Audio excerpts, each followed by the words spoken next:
Good morning friends, my self Amardeep Kaur Mishra. आज हम पढ़ेंगे विक्टर्जी एल्गोरिदम। जनरली दो तरह का डिकोडिंग होता है बेसिकली। एक सिक्वेंशियल डिकोडिंग जिसको हम लोग फेनो एल्गोरिदम से करते हैं। एक होता है मैक्सिमम लाइक्लीहुड डिकोडिंग जिसको हम लोग विक्टर्जी डिकोडिंग से करते हैं। अब देखते हैं फिर डिकोडिंग की जरूरत क्या है। जैसे हमको 4 बिट मैसेज है वो हमने ट्रांसमिट किया, उसको डिफरेंट कोडेड बिट्स में हम लोग इन नंबर ऑफ कोडेड बिट्स में उसको कोड करते इनकोड करते हैं। तो इससे अगर 16 मैसेज ट्रांसमिट किए, अगर हमने एक मैसेज रिसीव बिट्स पाया ये 0010 11 00 11 0, तो हमको क्या करना होगा, हमको कैसे पता चलेगा कि कौन सा मैसेज ट्रांसमिट किया गया वहां से।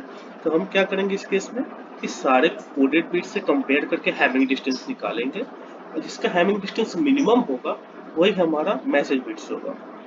जैसे इस केस में इससे अगर हम कंपेयर करते हैं इस कोडेड बिट्स, तो ये मिनिमम हैमिंग डिस्टेंस देता है 2 का, तो इसके लिए मोस्ट लाइकली हो 0 1 1 1 आया। अब देखते हैं कि हम लोग कोड इनकोड कैसे करते हैं। हमें पता है कि कॉन्वोल्यूशन कोड में जनरली 2 स्टेट होता है,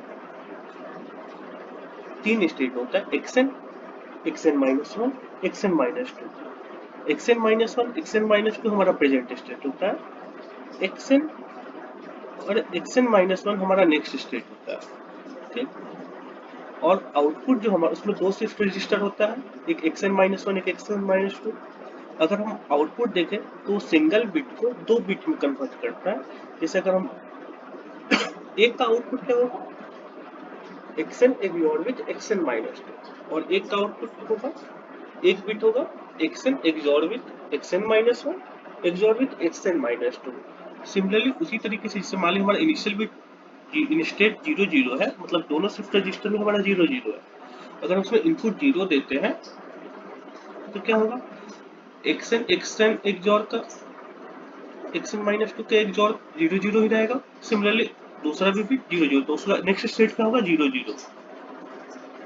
अगर 1 दिए तो XOR लेंगे, सिमिलरली 1 1 आउटपुट देगा हमको, उसका नेक्स्ट स्टेट चला जाएगा xn xn-2। xn क्या हमारा 1 था इनपुट और xn-2 क्या था 0।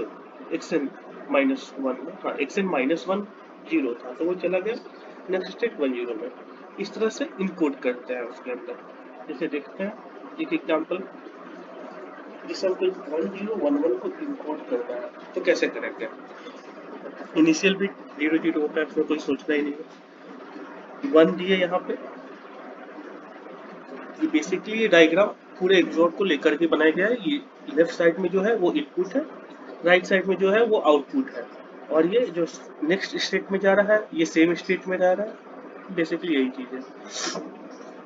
अब देखते हैं, जैसे 0 0 है, 1 इनपुट दिए, 1 इनपुट दिए, आउटपुट क्या देगा 1 1, आउटपुट 1 1 दिया। नेक्स्ट स्टेट कौन किस में जा रहा है 1 0, 1 0 में चला है। सेम 1 0 है, हमको क्या ट्रांसमिट करना है 0 0 ट्रांसमिट करना है, हमने 0 इनपुट दिया। नेक्स्ट आउटपुट क्या देगा 1 0 1 0। नेक्स्ट स्टेट किस में जा रहा है 0 1 0 1 में चला। फिर हमको क्या ट्रांसमिट करना है 1 1 ट्रांसमिट करना है, यहाँ से इनपुट दिए 1, आउटपुट क्या देगा 0 0। नेक्स्ट स्टेट किस में चला गया 1 0 होगा, फिर से 1 0 में आ गया। हमें क्या ट्रांसमिट करना है 1, फिर से 1 ट्रांसमिट करना है। 1 इनपुट दिए, नेक्स्ट स्टेट किस में चला जाएगा 1 1 पे, आउटपुट क्या दिया 0 1। इस तरह से इनकोडिंग होता है कन्वोल्यूशन कोड के अंदर। अब देखते हैं कि डिकोडिंग कैसे करें। तो मान ले हमको एक रिसीव की डेटा 0 0 1 1 0 1 और फिर 1 0। ये डाटा हम अगर रिसीव किए तो हमें कैसे पता चलेगा कि कौन सा बिट हमने ट्रांसमिट किया है।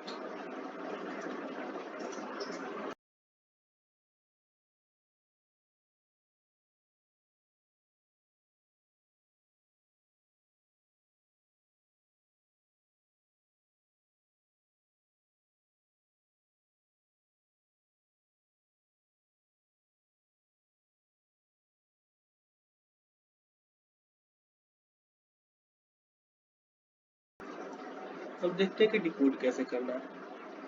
तो पहले हमने 0 0 रिसीव किया, तो 0 0 के लिए देखते हैं कैसे होगा। हमें पता है कि इनिशियल स्टेट में हम 0 0 पे रहते हैं, 0 0 पे रहते हैं। तो 0 0 हमें रिसीव करना है, तो हमें क्या क्या करेंगे, इसमें दो केस है, या तो मेरा इनपुट 0 रहा होगा या इनपुट 1 रहा होगा। अगर 0 रहा होगा तो हमारा आउटपुट 0 0 देगा और सेम स्टेट में रह जाएगा। अगर हमने 1 इनपुट दिया होगा तो स्टेट क्या हो जाएगा, 1 0 और आउटपुट 1 1 रहेगा।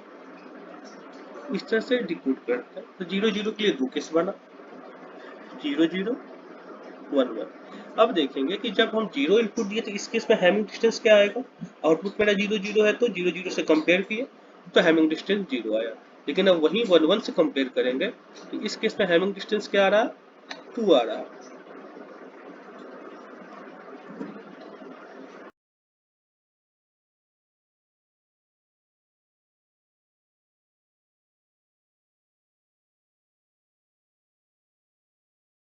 सेम उसी चीज को यहाँ पे डायग्राम के थ्रू दिखाया, 0 0 है कंपेयर किए हैमिंग डिस्टेंस 0, 1 1 है कंपेयर किए हैमिंग डिस्टेंस 2। नेक्स्ट बिट हमने जो रिसीव किया वो तो 1 1 रिसीव किया था। अब यहाँ से चलते हैं, हमारे पास दो पाथ है, 0 से क्या, यहाँ से 0 0 से हमने यहाँ पे भी दो केस सेम, दो इनपुट 0 और 1, 0 दिए फिर से 0 दिए तो 0 0 पे ही रह जाएगा और आउटपुट क्या देगा, 0 0 ही देगा। तो इस केस का हैमिंग डिस्टेंस क्या होगा, 1 1 से कंपेयर करने पे 2 होगा।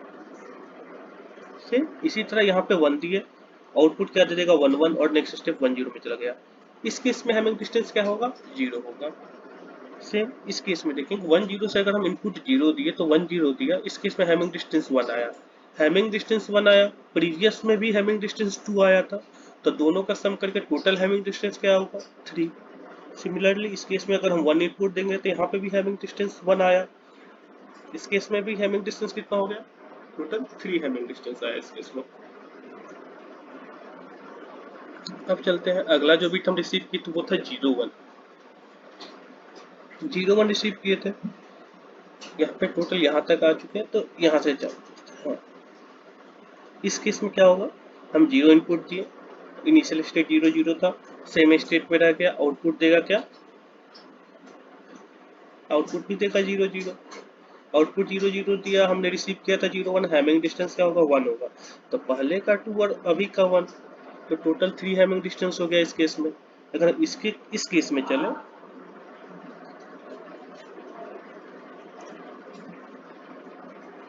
इस वाले, हाँ, तो हमारा प्रेजेंट स्टेट है 0 1, यहाँ पे इनपुट दिए 0, आउटपुट दिया 1 1, इस केस में हैमिंग डिस्टेंस आ गया 1, पहले का 3 अभी का 1, टोटल हैमिंग डिस्टेंस 4। लेकिन हमको क्या करना है, मिनिमम हैमिंग डिस्टेंस देखना है।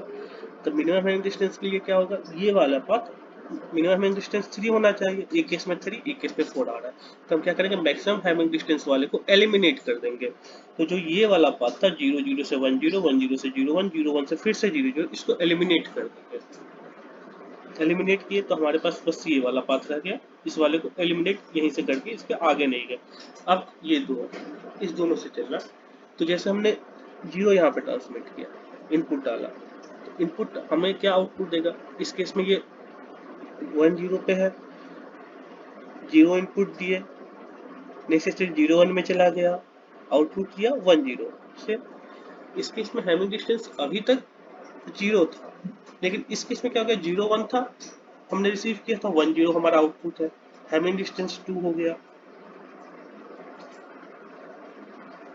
और इस वाले पास है, देखें जो करंट स्टेट 1 1 में है, अगर इसमें 0 इनपुट दिए तो क्या आएगा, आउटपुट 0 1 देगा, और इसका अगर हैमिंग डिस्टेंस निकालेंगे 0 1 से रिसीव डाटा से तो 0 ही होगा। तो इस केस में टोटल हैमिंग डिस्टेंस 3 है, इस केस में टोटल हैमिंग डिस्टेंस 2 है, तो क्या होगा, यहाँ पे ये वाला पाथ एलिमिनेट हो जाएगा।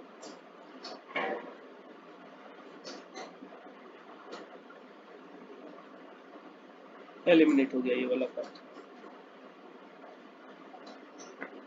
अब चलते हैं, यहीं पे हम अगर देखें, अगर हम इनपुट 1 दे तो हमारा आउटपुट क्या होगा, 0 होगा।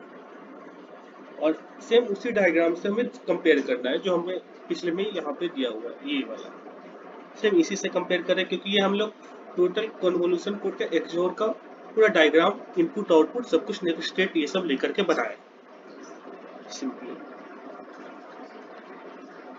इनपुट 1 दिया, आउटपुट हमारा क्या देगा 0 1 और नेक्स्ट स्टेट में चला जाएगा 1 1। ठीक, इस केस में हैमिंग डिस्टेंस क्या होगा 0।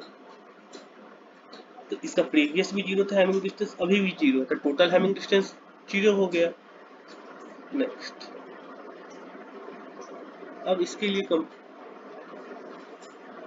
अब हमारा अगला बिट क्या रिसीव किया था 1 0। तो यहाँ पे टोटल कितने पाथ है 2, इसके केस में 2 था, इसके केस में 0 था, तो इस दोनों ये दोनों एलिमिनेट हो गया था, हमें पता है 3 3 मैक्सिमम हैमिंग डिस्टेंस पे था। इस केस में देखेंगे इनपुट 0 दिया, आउटपुट हमारा 1 1 आया और नेक्स्ट स्टेट चला गया 0 0। इस केस में हैमिंग डिस्टेंस 1 0 से कंपेयर करेंगे तो 1 आएगा, 1 आएगा तो हम क्या करेंगे, पिछले का 2 था, अभी का 1 है, टोटल हैमिंग डिस्टेंस क्या हो गया 3 3। अगर हम इनपुट 1 दिए तो आउटपुट 0 0 आया, इस केस में भी हैमिंग डिस्टेंस 1 आया, पहले का 2 अभी का 1 3 ठीक 3, इसको तो एलिमिनेट ही कर दी हमने, ये जो रहा 0। अगर हम इस केस में देखें तो 1 1 पे था, 0 हमने इनपुट दिया, आउटपुट 0 1 देगा और नेक्स्ट स्टेट 0 1 में चला जाएगा, तो इस केस में टोटल हैमिंग डिस्टेंस अगर 1 0 से कंपेयर करेंगे तो आएगा 2, अभी का 2 और पहले का Hamming distance 0, total 2 Hamming distance. लेकिन अगर हम 1 दिए इनपुट तो इस केस में क्या होगा, 1 इनपुट दिया, आउटपुट 1 0 आया, 1 0 को 1 0 से कंपेयर किया, हैमिंग डिस्टेंस आ गया 0, नेक्स्ट स्टेट 1 1 में ही रहता है, ये इस डायग्राम से देख सकते हैं 1 1 में ही रहता है, ये 1 देने पर 1 0 नेक्स्ट 1 1 पे ही रहता है नेक्स्ट स्टेट, और आउटपुट था 1 0। ठीक, अब हमको इसका क्या होगा डिसाइड करना होगा, मिनिमम पाथ जो है वही हमारा मैसेज बिट होगा। मिनिमम पाथ के लिए क्या करेंगे, यहाँ से स्टार्ट किए थे, 0 आया था इनिशियली, हैमिंग डिस्टेंस भी 0 था, तो हमारा इनिशियल भी डिसाइड हो गया 0 होगा। नेक्स्ट,